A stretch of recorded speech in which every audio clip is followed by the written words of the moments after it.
आपके जो इस ज्ञान से परिचित नहीं, क्योंकि ज्ञान तो सत्संग माने से, वो सत्संग को एक सेकेंडरी थिंग समझ रहे हैं कि तो ऐसे बाद में देखेंगे, वृद्ध हो जाएंगे, जब अभी तो छोटे छोटे बच्चे हैं, ये भी तो पालने हैं। ये लोक वेद हमारे दिमाग में घर करा हुआ है। तो जो यहाँ नहीं आते उनकी सोच तो वही है। तो उनकी सोच के, उनके विचारों से आपने दुखी नहीं होना चाहिए। वो कुछ भी बोल रहे हैं, कुछ भी कहें, ये समझ लो बालक है छोटे छोटे, इनको पता नहीं। आपको वो व्यंग भी करते होंगे कि चल पड़ते हैं तीसरे दिन, हैं अपना बालक ना पाले जाते हैं, देखना कुछ दिन में इनका विनाश हो जाएगा, इतना खर्चा करते हैं। तो पुण्यात्मा उनकी बातों में ना आना, परमात्मा के विधान के अनुसार अपने आगे कदम बढ़ाना। फिर कुछ दिनों में देखना आपके घरों में इतने सुख होंगे, इतनी बरकत होगी, वो पड़ोसी जो नाम नहीं ले रहे वो देखा करेंगे झुक झुक के, ये ल्यावे कहाँ से है। अब पीछे हमारे भक्तों के साथ भी ऐसा ही यहाँ हरियाणा में होने लगा। कोई कहता ये तो वहां जाते हैं क्रोथाश्रम था पहले, और उस महाराज से पीछे पैसे लाते हैं, तो भी इनके ठाठ हो रहे हैं। महाराज यहाँ मशीन ला रहा पीछे छापन की मैं था भिखारी, तुम्हारे पैसे बैठे हूं। तो दास का प्रोसेस, परमात्मा का वो मार्ग है जिससे ये प्रफुल्लित होंगे। और ये काम भी करते ना दिखते, 10वें दिन सत्संग में जाते रहते हैं, और इनके सारे ठाठ हो ले, होगे कार भी ले ली, मकान भी बढ़िया बना लिया। परमात्मा के नहीं कर सकता। अपने आत्मा विचार करना, अपना भगवान इतने सुना सुना था, देखा नहीं था, और भगवान के गुण आपने सुने थे, प्राप्त नहीं हुए थे। आपको यहाँ कदम कदम पर महसूस होगा यहाँ भगवान है, परमात्मा ये काम करया करे। रात होने लग रहे हैं आपके घरों पर, तो आप जी को यहाँ बुला के आपको यहाँ अमृत पिलाया जाता है, आपकी आत्मा को स्वस्थ बनाया जाता है। जैसे छोटा सा बालक होता है, लड़का या लड़की, गली में बच्चों के साथ खेल रहा होता है, और वो तो इतना मस्त हो जाता है बच्चों में, उसने खाने पीने की भी परवाह नहीं होती। फिर माँ जाती है कि काफी देर होगी मेरे बच्चे ने आया नहीं, ना खाना खा गया ना दूध पी के गया। वह गली में जाती है, उसको कहती है तू आजा, खाना खा ले, दूध पी ले। वो नहीं आता है, वो तो बहुत मस्त है खेलने में। उसको उठाकर लाती है, उसका हाथ पैर मुंह धो के उसको दूध पिलाती है, और वो दूध पीता पीता भी ने सोचा है कि एक बार छोड़ दे माँ, फिर भागू मैं। लेकिन वो नहीं छोड़ती है, उसको पेट भर के और फिर छोड़ देती है, ले तू खेल है। तो इसी प्रकार आपको यहाँ बुलाया जाता है, ये आत्मा का आहार आपकी आत्मा को यहाँ खिलाया और पिलाया जाता है। फिर आपको छोड़ दिया जाता है कि जाओ खेल आओ तुम, और फिर आ जाइए थोड़ी अगले महीने। अब उस बच्चे को मालूम नहीं कि माँ इतना क्यों संघर्ष कर रही है। माँ को मालूम है ये अच्छा दूध पीवेगा, जल्दी बेटी या बेटा स्वस्थ रहेगा और जल्दी युवा हो जाएगा। तो दास का यही प्रयत्न समझना, परमात्मा और गुरु एक ही समझना चाहिए, और उनके अंदर ये गुण होते हैं, तुमेव माता च पिता तुमेव, तुमेव बंधु च सखा तुमेव, तुमेव विद्या च द्रविण तुमेव, तुमेव सर्व मम देव देव। माँ के गुण भी है भगवान में। तो इस प्रकार ये आत्मा के माता पिता हैं, शरीर के माता पिता अन्य होते हैं। तो पुण्यात्माओं, सौभाग्य आपका, आप जिस को ये स्थान प्राप्त हुआ, और आपको वो भगवान का यथार्थ मंत्र प्राप्त हुआ जिससे मोक्ष संभव है। सत्संग में बताया जाता है, कबीर थोड़ा जीवना ये मंडे बहुत मंडाने, सब ही उबा पंथ सिर राव रंग सुल्तान। परमात्मा कहते हैं थोड़ा सा तो जीवन है, और इसका ये भी ना मालूम जो है कितने दिन का। हम अप्रोक्सीमेटली जीते हैं ये सोच करके 80-90 वर्ष तक जीवन रहता ही रहता है, और ये कभी ध्यान में नहीं आती कि कोई 5 वर्ष का मर गया, कोई 10 वर्ष की मर गई बहन बेटी भाई, कोई 25 वर्ष के मर गए, कोई 50 वर्ष में मर जाते। तो ये फिक्स क्यों मान लिया आपने? 80-90 वर्ष तो ये तू बस एक दूसरे ने देख के अटकलबाजी से हम रह रहे हैं। इसके विषय में परमात्मा कहते हैं, अपने ऊपर उदाहरण देते हैं, साथी हमारे चले गए हम भी चलन हारे, कोई कागज में बाकी रह रही तात लगी है वार। हम देखते हैं अपने साथ में रिश्तेदारों में वो जा रहे हैं और अपना भी नंबर आने वाला है, लेकिन हमारी कोई कागज में बाकी रह रही है। जिस दिन वो बाकी पूरी हो जाएगी फिर देखना आपकी भी टिकट कटेगी। कबीर थोड़ा जीवना और मंडे बहुत मंडान, बिना ज्ञान के व्यक्ति के आखिरी सांस तक काल ये बेदन लाए रखे, ये बनवा दूं वो करवा दूं। और बुढ़ापे में ज्यादा छिड़ा कर या बीमारी, ना बालक माने ना उसकी बुद्धि ढंग से काम करे। बच्चों के बीच में बेमतलब वृद्ध आदमी टांग अड़ाए रखा करे, नो कर लो नाश करोगे तुम, फलाना ऐसे कर दिया। अब उस समय में जब बच्चे सियाने हो जाते हैं वो अपनी सूझबूझ से बहुत अच्छा ही करते हैं, और होना उनका वही है जो उनकी किस्मत में लिखा है। तो उससे परमात्मा कहते हैं कि रहना थोड़े से दिन है, और ना जाने कहां तक कि तू एस्टिमेट लगाए बैठे हैं, ये कर दूंगा वो कर दूंगा, एक कोठी बना दूंगा, 2 प्लाट ले लेता हूं। परमात्मा कहते हैं ये बिना ज्ञान के डले ढोरे हो तुम, 1 मिनट का भरोसा नहीं। और मुकदमे कर रहा जमीन पे, कौरव पांडव लड़का मर गए इसी पृथ्वी पे, या यही रहेगी, और वो सत्यानाश करवाएंगे।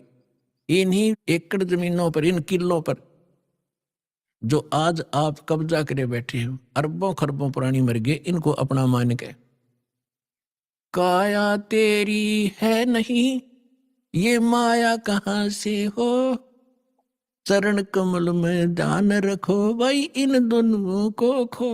ना काया तेरी, माया कहां से होगी जिसको ठीक है चिपका बैठा।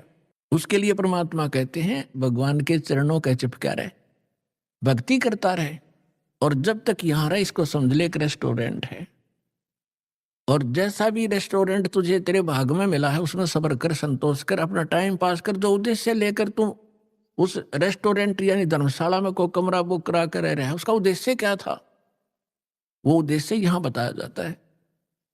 ये तन सराय धर्मशाला, ये तन सराय में जीव मुसाफिर करता रहे दिमाग रे, रात बसेरा कर ले डेरा चले सुबेरा त्याग रे। इस संसार रूपी शहर में और इस शरीर रूपी एक धर्मशाला आपको ये कमरा मिला हुआ है, ये किस लिए लिया आपने? आप यहां कोई व्यवसाय करने आए थे।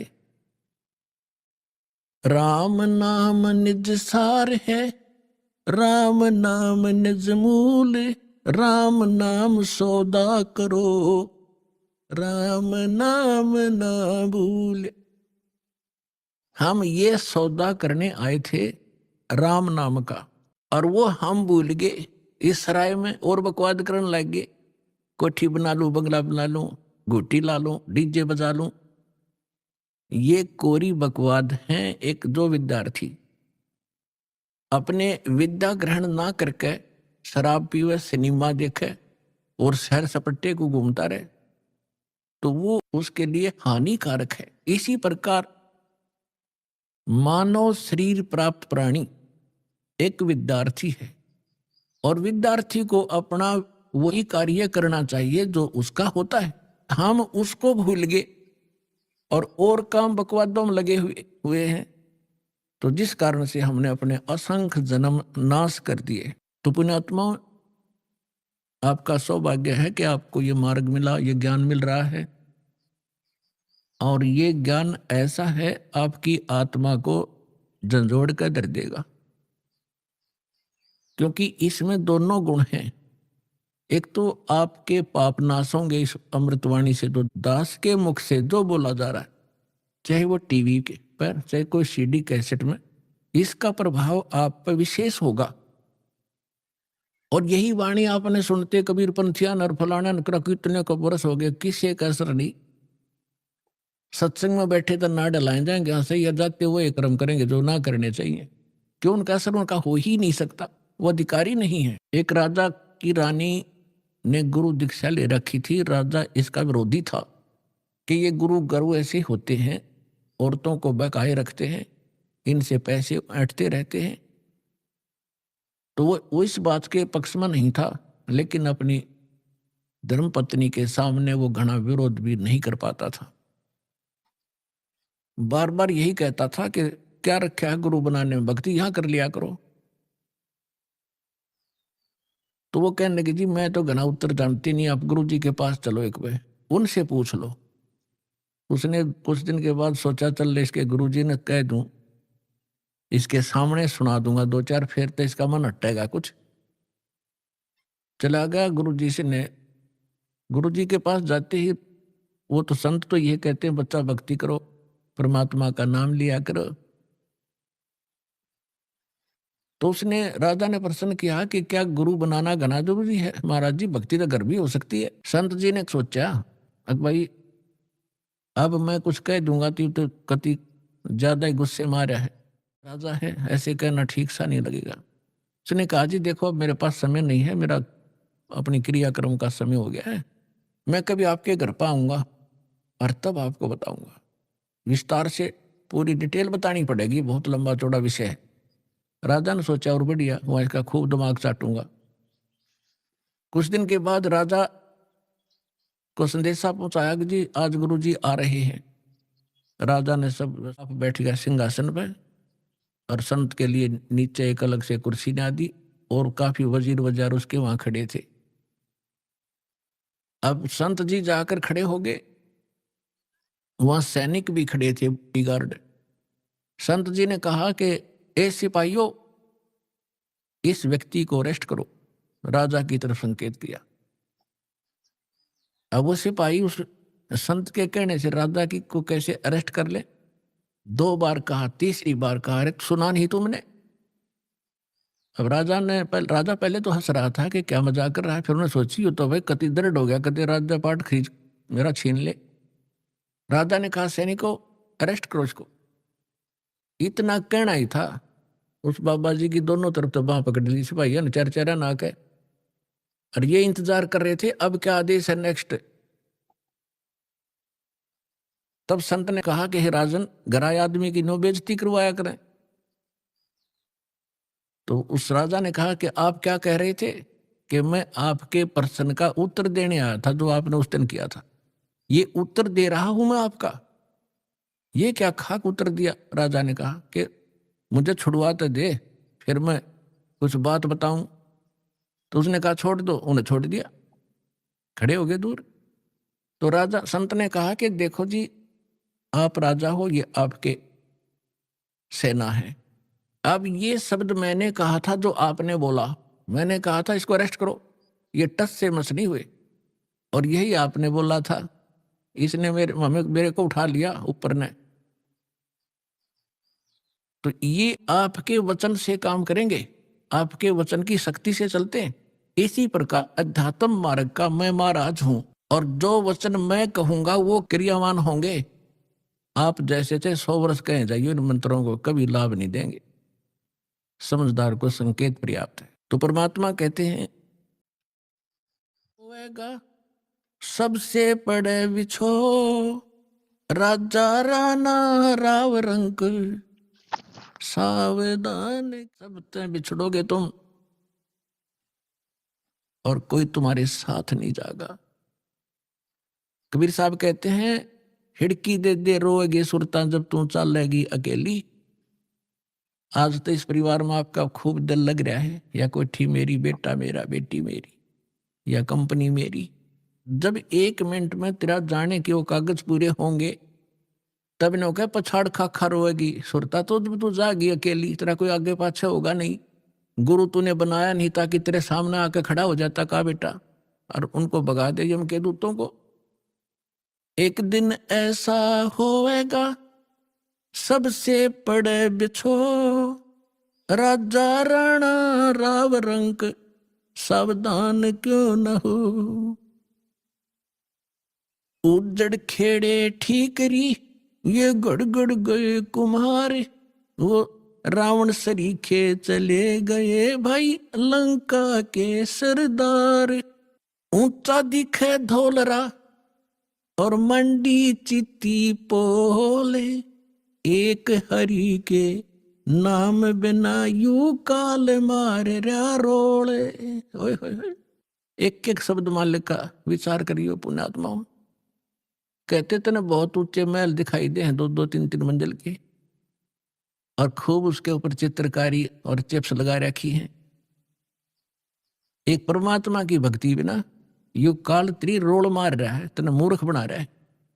1 सेकंड में मृत्यु हो जाएगी और फिर गधा बन के घूम रहा होगा, कुमार तरह लठ मार रहा होगा। तो परमात्मा ये बताना चाहते हैं कि जितना तू जानता है इतना ही नहीं, इससे आगे भी कुछ है। वो परमात्मा या उसके बच्चे संत ही बताया करते, उनसे तुम संपर्क नहीं रखते। आप जिस समाज में रहते हो उनको इतना ही ज्ञान है जो आप प्रतिदिन कर ही रहे हो। परमात्मा कहते हैं कहा चनावे मेड़िया लंबी बीत उसार। घर तो 3.5 हाथ वही घना तपोड़े 4। परमात्मा कहे के खुशी मना रहा है, लंबी लंबी 4 द्वारी बनाकर ऊपर नीम बरवा के कि घर तो 3.5 हाथ घना तपोड़े 4। और कह कबीर अधिकाग है उनको नहीं विचार। अपना हाथ इतना होता ही है, इसको हाथ बोलते हैं अपनी देसी लैंग्वेज में। प्रत्येक व्यक्ति का अपना शरीर 3.5 हाथ का होता है। हूंठ हाथ कहते हैं, हूंठ हाथ 3.5 हाथ।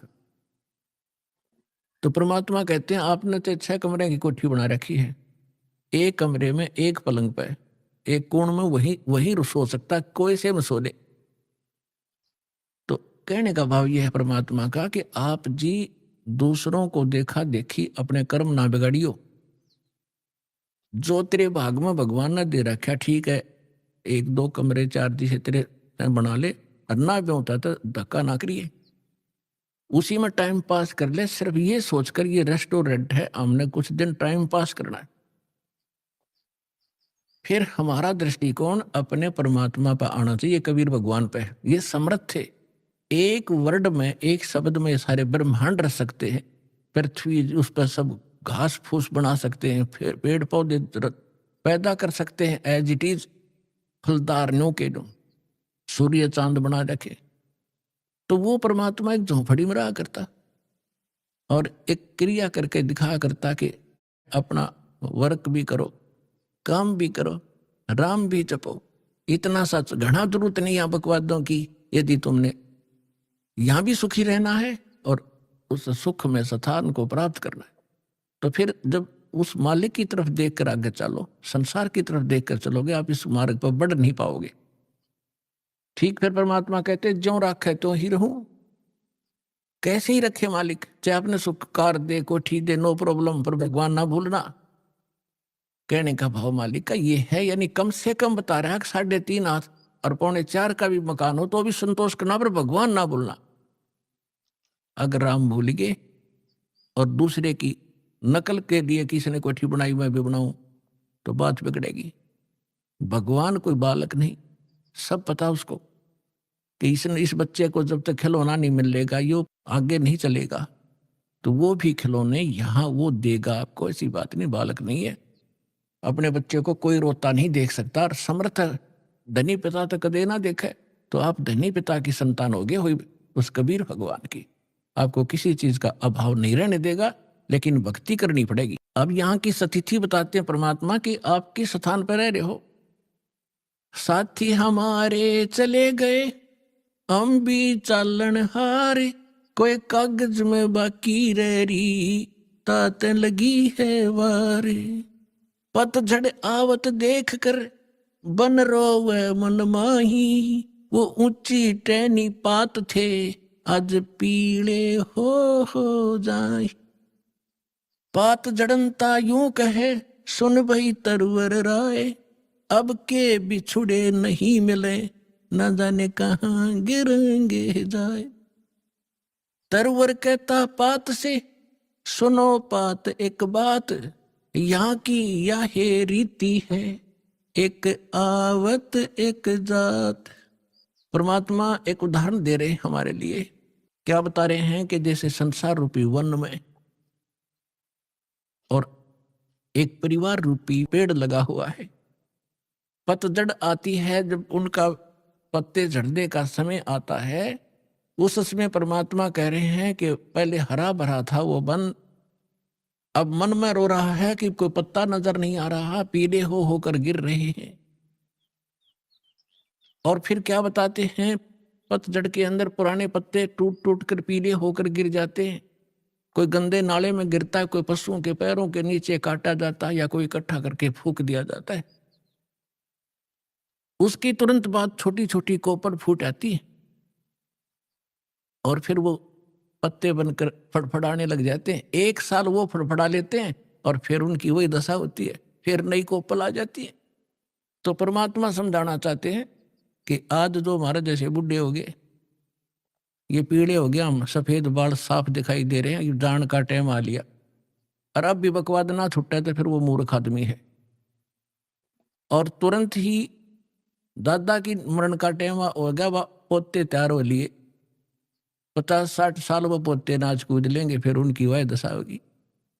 तो परमात्मा कहते तुम रह कहाँ रहे हो, कहते बुद्धि से काम लिया, और लिया तो कोई विकल्प नहीं था, आज आपके सामने विकल्प है इसका कि ये काम करके आप इसको सदा के लिए समाप्त कर सकते हो। परमात्मा समझा रहे हैं कि पतझड़ आवत देखकर बन रोवे मन माही, ये उच्च टैनी पात थे ये पीड़े हो जाए।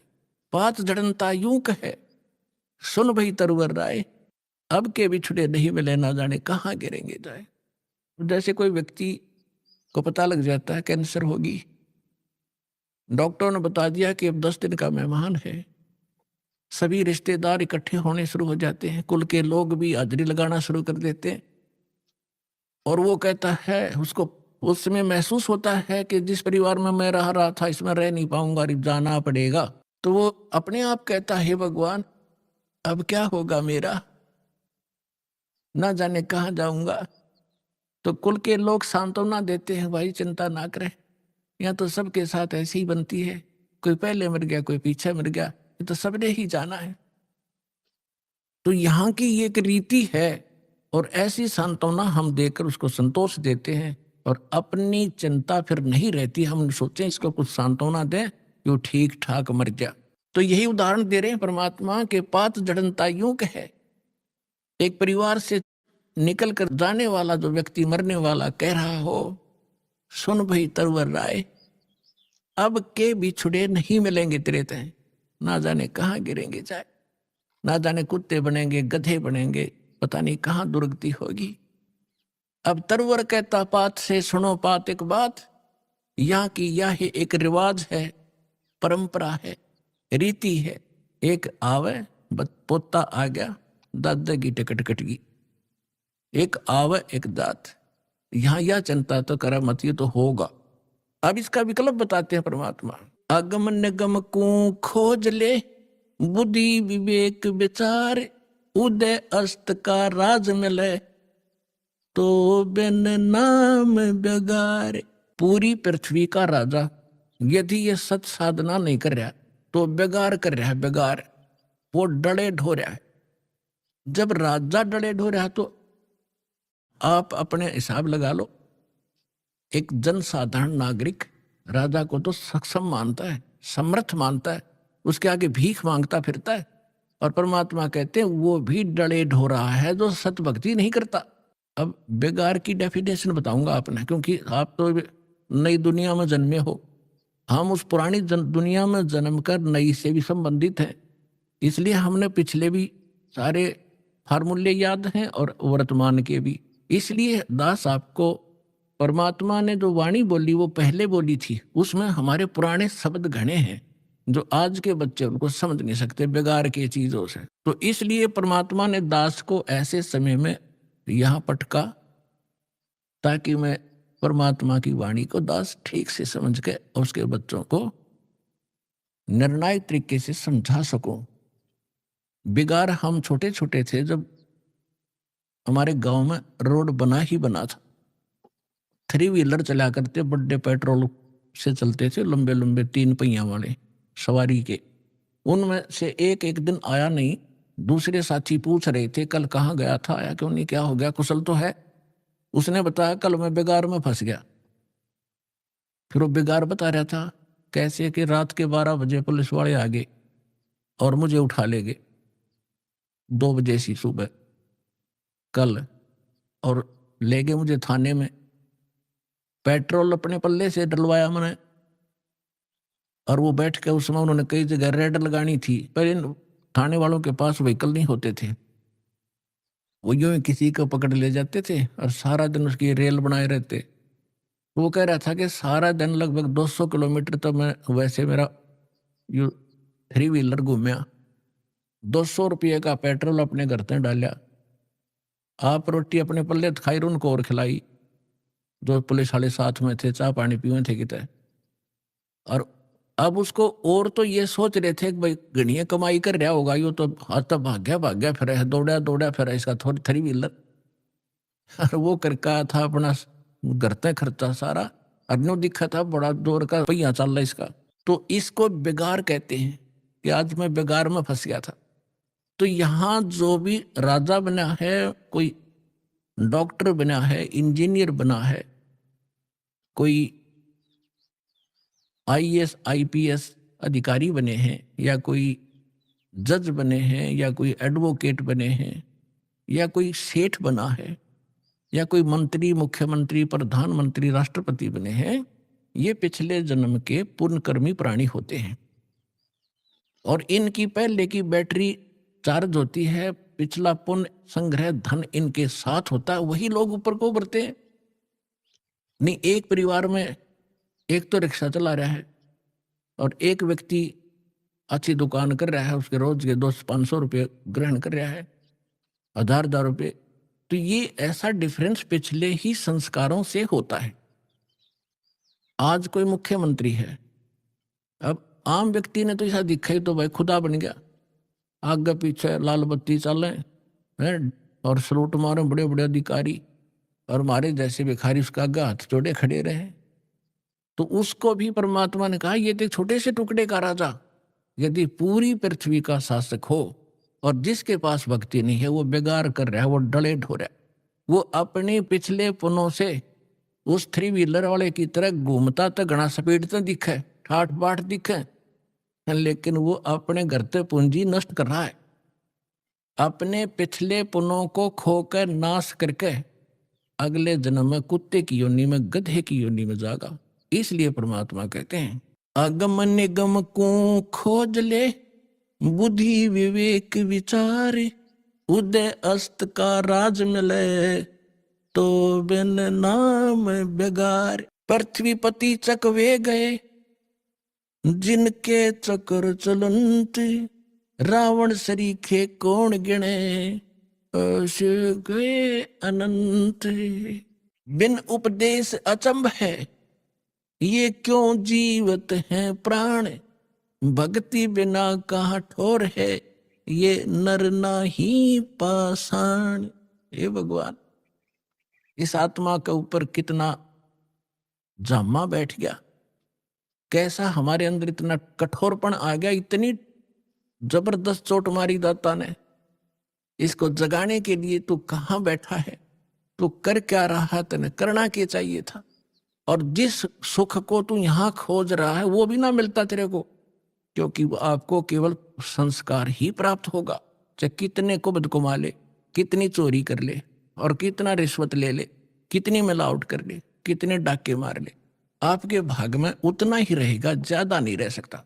कल आपने चोरी करके 2 लाख कमा लिया, अगर कोई ऐसी समस्या पैदा हो जाएगी 4 लाख में पंडा छूटेगा। आपने चोरी करके 2 लाख कमा लिया, अगर कोई ऐसी समस्या पैदा हो जाएगी 4 लाख में पंडा छूटेगा। और पैसा रहा नहीं, वो कर्म बिगाड़े थे, वो जो के तुम 63 पर धरे रह जाएंगे, वो तुम्हें भोगने पड़ेंगे। तो परमात्मा कहते हैं कि बिन उपदेश, देखो उपदेश माने गुरु के शिक्षा और दीक्षा, दोनों उपदेश में आ जाते हैं। जो बिन उपदेश आश्चर्य है, अचंभ है, ये क्यों जीवत है, जीव प्राण और भक्ति बिना का ठोर है। ये नर नहीं, मनुष्य नहीं है, ये तो पत्थर है। इतना विवेक नहीं रखते ये लोग। नर नाही ये पाषाण, जिनका इतना ज्ञान और ऐसी भगवान की वाणी का असर नहीं हो रहा, कहते मानुष नहीं है फिर ये तो पत्थर जैसे हृदय के इंसान हो गए। पाप कर्मों का ज्यादा प्रभाव है। और फिर जैसे आपको अभी आपने सुना कि मिलना भाग्य ही है, भाग से अधिक हो नहीं सकता। और जो आपने 2 नंबर के काम करे वो कर्म और बिगाड़ लिए, वो पाप पाप आपके साथ रहेंगे, धन नहीं रहेगा। फिर इसका विकल्प बताया परमात्मा ने। ठीक है, अनजानपने में जो गलती होगी सो होगी, आगे से सतर्क हो जाओ, यहां से दीक्षा लो, आपके पिछले पाप भी नाश होंगे।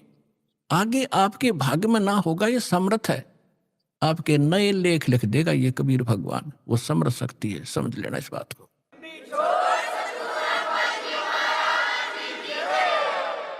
बिन उपदेश अचंभ है, क्यों जीवत है प्राण, भक्ति बिना काठोर है, ये नर नाही पाषाण। आगे गए ना बावड़े, रहते भी सब जा, बिन साहेब की बंदगी, कहीं ठोर ठिकाना ना। ओए होए, पुण्यात्माओं, कलेजा फटफटा होगा आपका एक दिन, जब आपका पाप कर्मों का बुखार उतर जाएगा, आत्मा निर्मल हो जाएगी, आंखों से आंसू नहीं सूख्या करेंगे जब ये वाणी सुना करोगे। अब क्या बताते हैं परमात्मा कि जो हमारे दादे परदादे पहले चले गए, उन्होंने तो आके बताया नहीं उनकी के दुर्दशा हुई, और शेष भी जा रहे हैं। अब भगवान आके बताते हैं स्वयं, और फिर उस जिन संतों से वो मिलते हैं वो संत बताते हैं। तो क्या बताते हैं कि पहले चले गए वो तो वापस नहीं आपको बताने आए, और रहते भी सब जा रहे हैं। और बिन साहेब की बंदगी, बिना भगवान की भक्ति कितने ठोर ठिकाना। अब यहां समस्या और आती है, भगवान कौन है, साहेब कौन है। अब ये दास ने आपको बहुत बार बता रखा है, इसको बार बार रिवाइज ना करूं, क्योंकि देखो एक तहसीलदार भी साहब है, मालिक है, स्वामी है। एक कमिश्नर, डिप्टी कमिश्नर भी, डीसी भी स्वामी है, डीएम बोल रहे कई जगह उसको। और मंत्री भी, पर मुख्यमंत्री भी साहब हैं, प्रधानमंत्री भी साहब है, राष्ट्रपति भी साहब। तो यहां कौन से साहब की तरफ संकेत किया गरीबदास जी ने, उनका कौन साहब था। अनंत कोट ब्रह्मांड का एक रुति नहीं भार, सतगुरु पुरुष कबीर हैं ये कुल के सिरजनहार। हम सुल्तानी नानक तारे दादू को उपदेश दिया, जात जुलाहा वेद न पाया वो काशी में कबीर हुआ। यानी ये भगवान भी बता दिया है, वो साहेब कौन सा जिसकी भक्ति करनी चाहिए, ये वो परमात्मा है जो काशी में धानक जुलाहे रूप में कबीर नाम से आए थे। ये अनंत कोट ब्रह्मांड का स्वामी, ये है मेरा साहेब।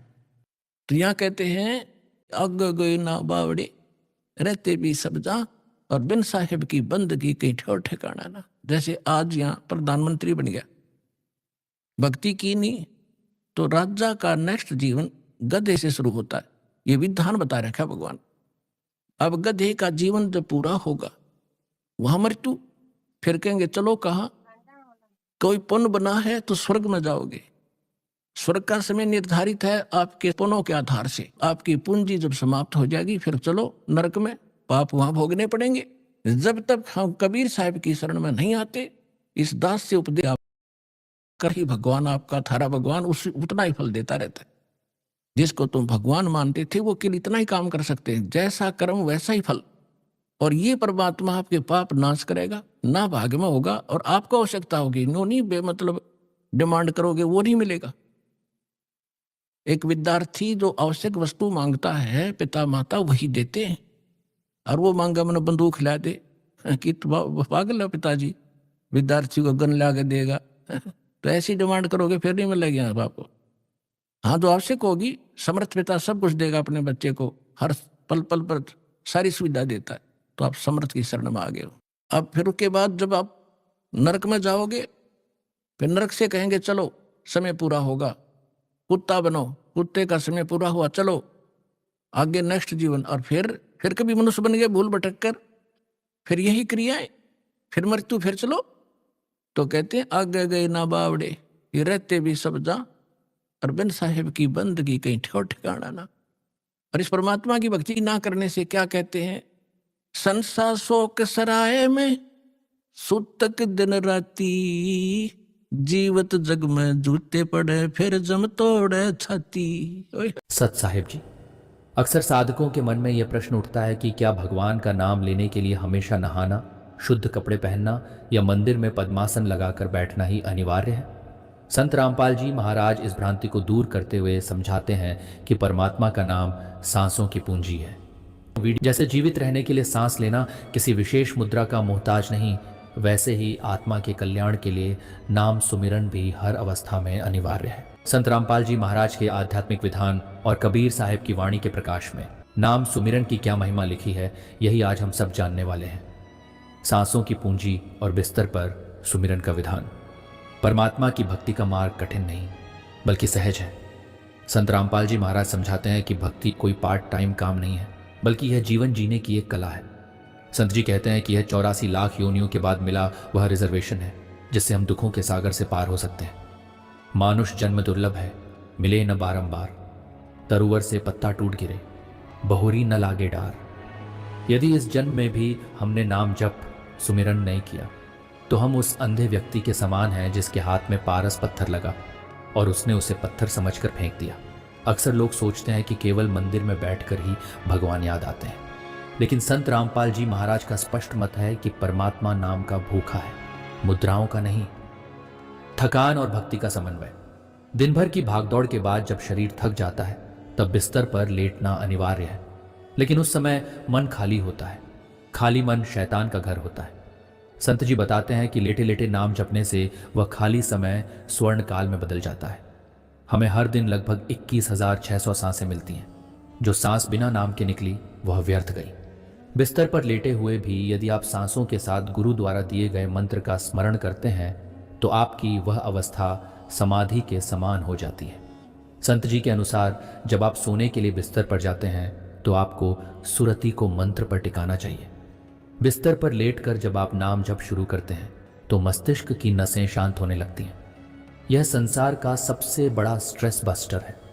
शास्त्र कहते हैं अंत मति सो गति, यानी मृत्यु के समय या नींद जो एक छोटी मृत्यु है के समय जो विचार मन में होगा वही आपके भविष्य का निर्धारण करेगा। यदि आप नाम जपते हुए सो गए तो आपकी पूरी रात भजन में गिनी जाएगी।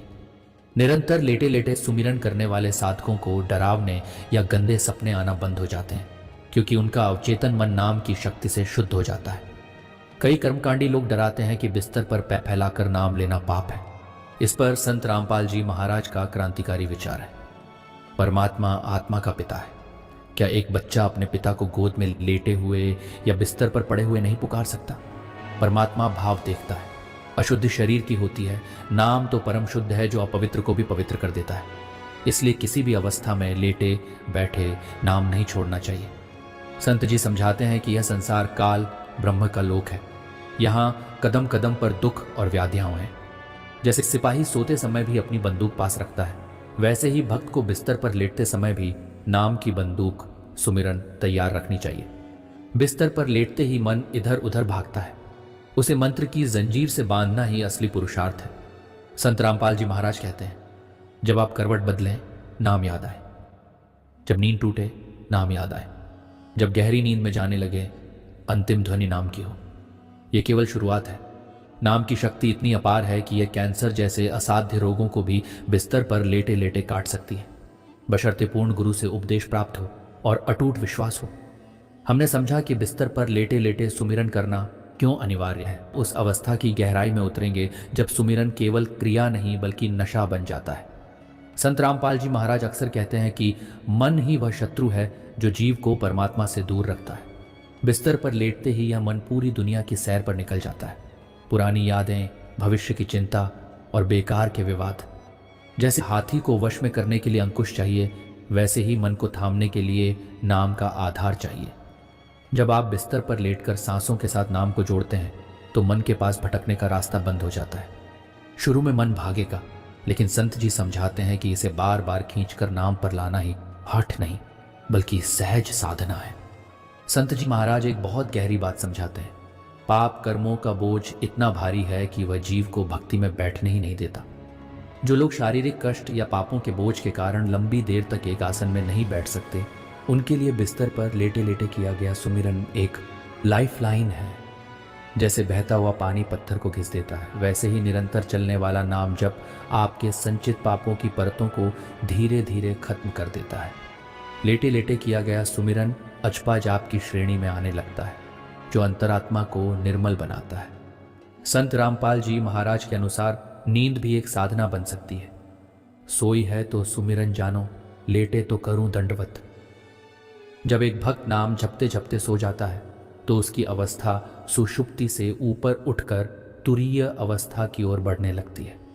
संत जी बताते हैं कि नाम जपते हुए सोने वाले भक्त के चारों ओर एक सुरक्षा कवच बन जाता है।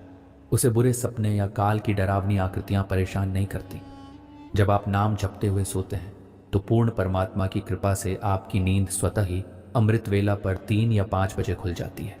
यह इस बात का संकेत है कि मालिक ने आपकी पुकार सुन ली है। शरीर का हल्कापन।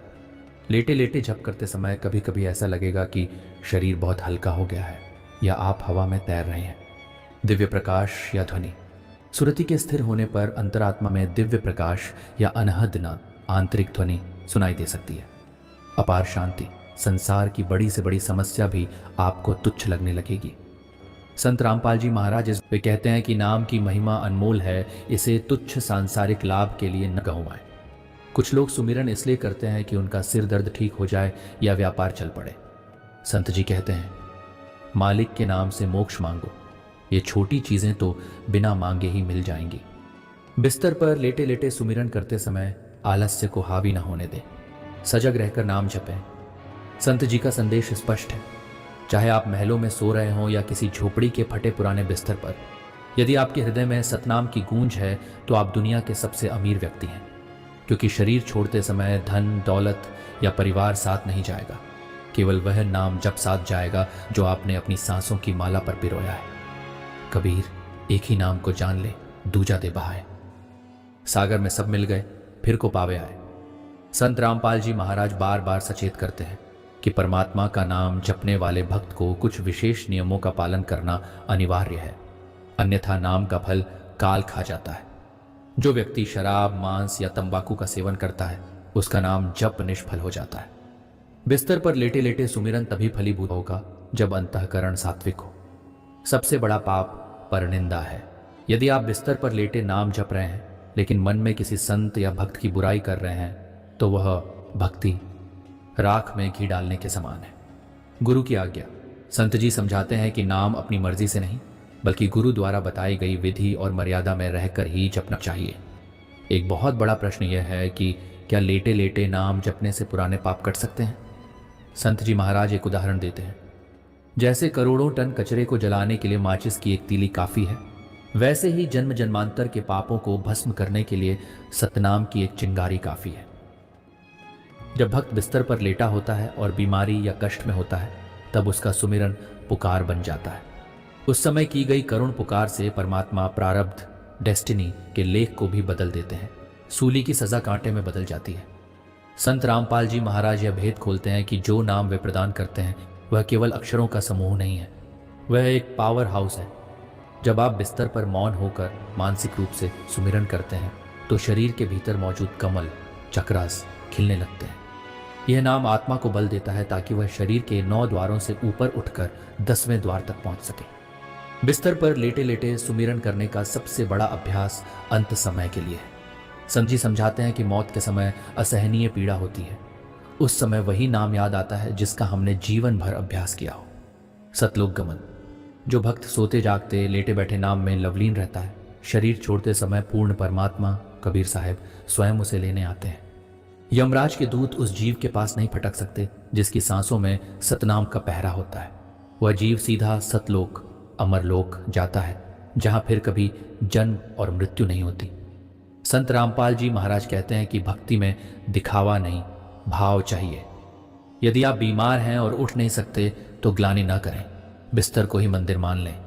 लेटे लेटे जप करते समय यदि आंख लग जाए तो चिंता न करें। वह विश्राम भी भजन में गिना जाएगा, क्योंकि आपकी नीयत सुमिरन की थी। विश्वास, फेथ।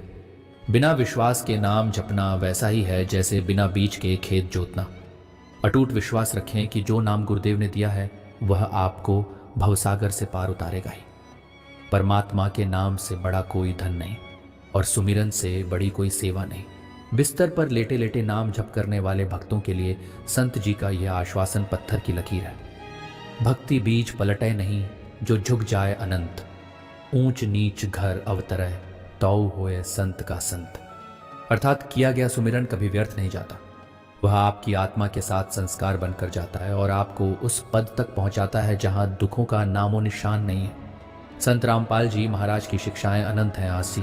अक्सर समाज में यह भ्रम फैलाया जाता है कि भक्ति के कड़े नियम हैं, जैसे कि केवल नहाकर ही मंत्र जपना चाहिए या दक्षिण दिशा की ओर मुख नहीं करना चाहिए। लेकिन संत रामपाल जी महाराज इन रूढ़ियों को तोड़ते हुए पवित्र गीता और सूक्ष्म वेद कबीरवाणी के प्रमाण देते हैं। 1. पवित्र श्रीमद् भगवत गीता का प्रमाण। संत जी महाराज गीता जी का उदाहरण देते हुए समझाते हैं कि युद्ध के मैदान में खड़े अर्जुन को भगवान ने क्या शिक्षा दी थी। गीता अध्याय 8 श्लोक 7। तस्मात् सर्वेषु कालेषु मामनुस्मर युद्धे च। अर्थात हे अर्जुन, तू सब समय में मेरा स्मरण कर और युद्ध भी कर। संत जी तर्क देते हैं कि यदि युद्ध जैसे हिंसक और भागदौड़ वाले कार्य में भगवान का स्मरण सब समय सर्वेषु कालेषु किया जा सकता है, तो बिस्तर पर लेटे हुए शांत अवस्था में सुमिरन करना तो और भी सरल और उचित है। यहाँ सब समय का अर्थ है सोते, जागते, खाते और लेटे हुए। बिस्तर पर लेटे लेटे सुमिरन करने को संत जी एक आध्यात्मिक सर्जरी की तरह बताते हैं। जब हम शांत लेटते हैं तो हमारे शरीर की ऊर्जा, प्राण बाहरी दुनिया से हटकर भीतर की ओर मुड़ने लगती है। संत जी समझाते हैं कि जब हम सतनाम का सुमिरन सांसों के माध्यम से करते हैं तो वह नाम हमारे शरीर के 6 कमलों, चक्रों को भेदने लगता है। लेटी हुई अवस्था में रीढ़ की हड्डी और नाड़ी तंत्र विश्राम में होते हैं, जिससे नाम की ध्वनि का कंपन सीधे हमारी आत्मा तक पहुंचता है। यह प्रक्रिया हमारे भीतर जमा विकारों, काम, क्रोध, लोभ, मोह, अहंकार की सफाई करती है।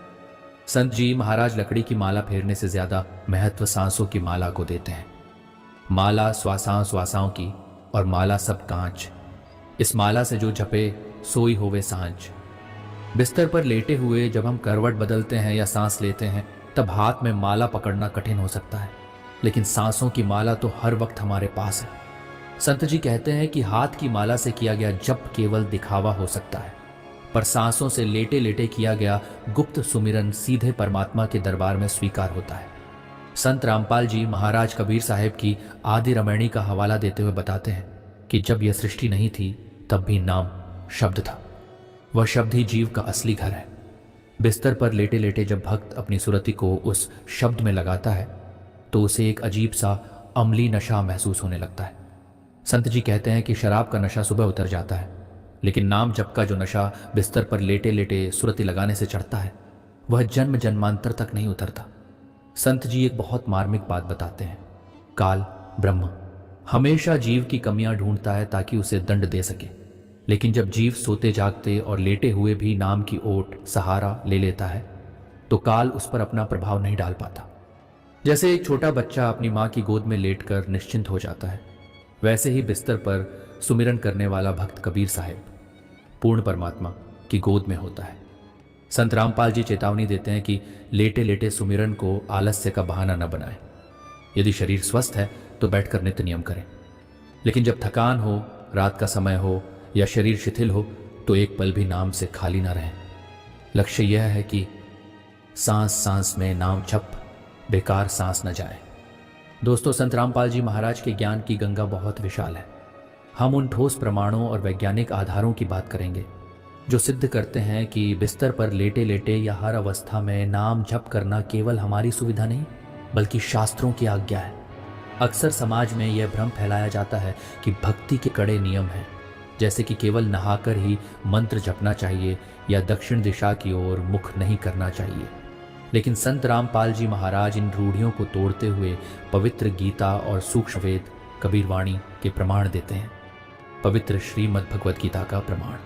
संत जी महाराज गीता जी का उदाहरण देते हुए समझाते हैं कि युद्ध के मैदान में खड़े अर्जुन को भगवान ने क्या शिक्षा दी थी। गीता अध्याय 8 श्लोक 7, तस्मात् सर्वेषु कालेषु मामनुस्मर युद्ध च, अर्थात हे अर्जुन तू सब समय में मेरा स्मरण कर और युद्ध भी कर।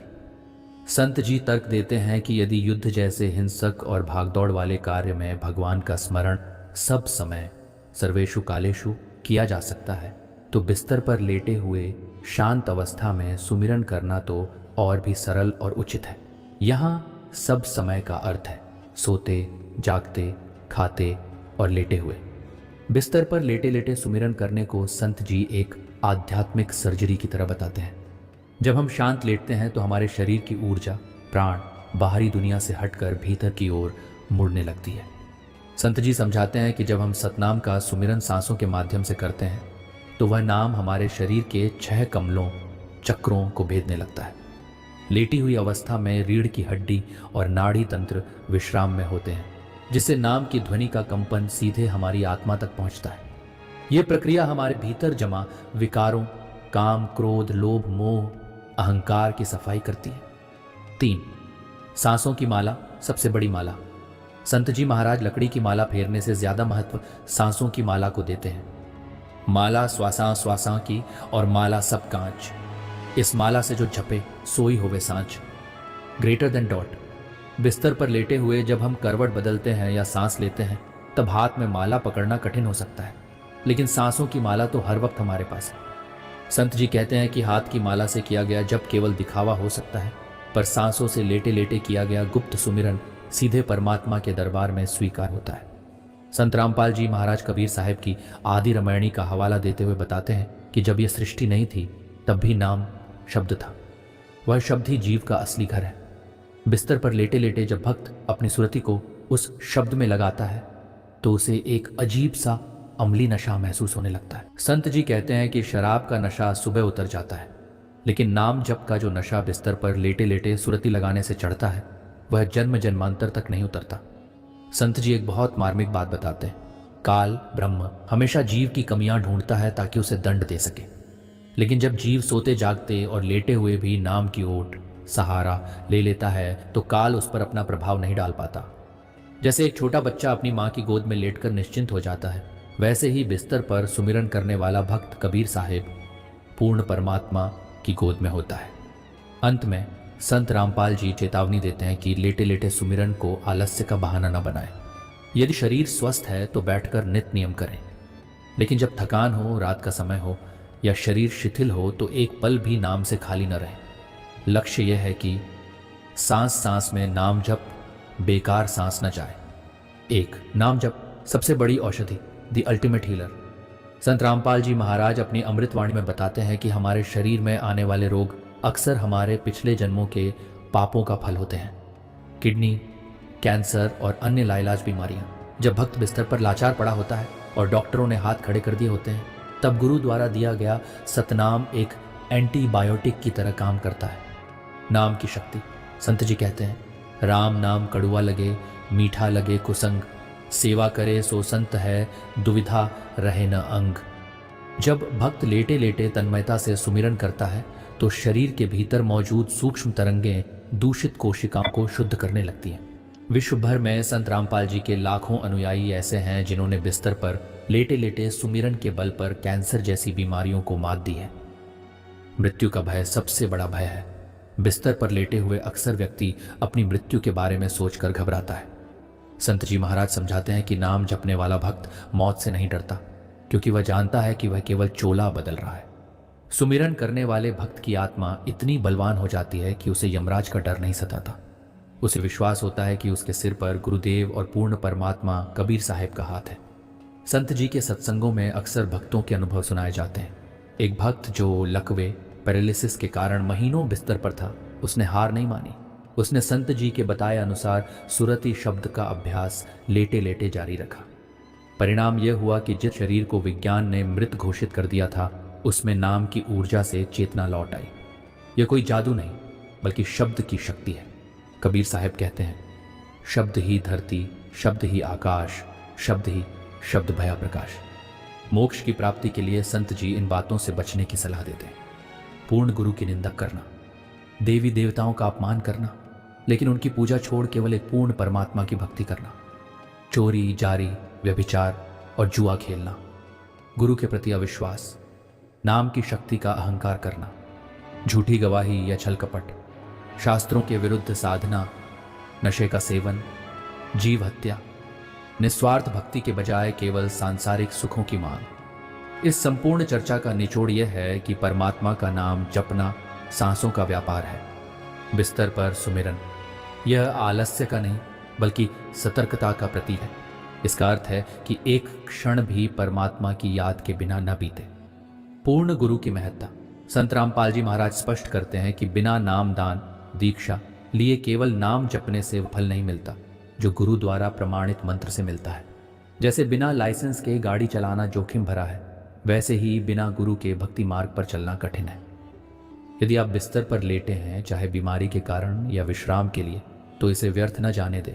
अपनी आंखें बंद करें, गुरुदेव के चरणों का ध्यान करें और उस अनमोल मंत्र को अपनी सांसों की डोरी में पिरो लें। याद रखें, वह समय दूर नहीं जब यही नाम आपकी नाव बनेगा और आपको इस काल के लोक से निकालकर सतलोक के शाश्वत सुखों में ले जाएगा। भक्ति बिना क्या होत है, भरम रहा संसार, रति कंचन पाया नहीं, रावण जैसी बार। सत साहेब जय बंदी छोर की।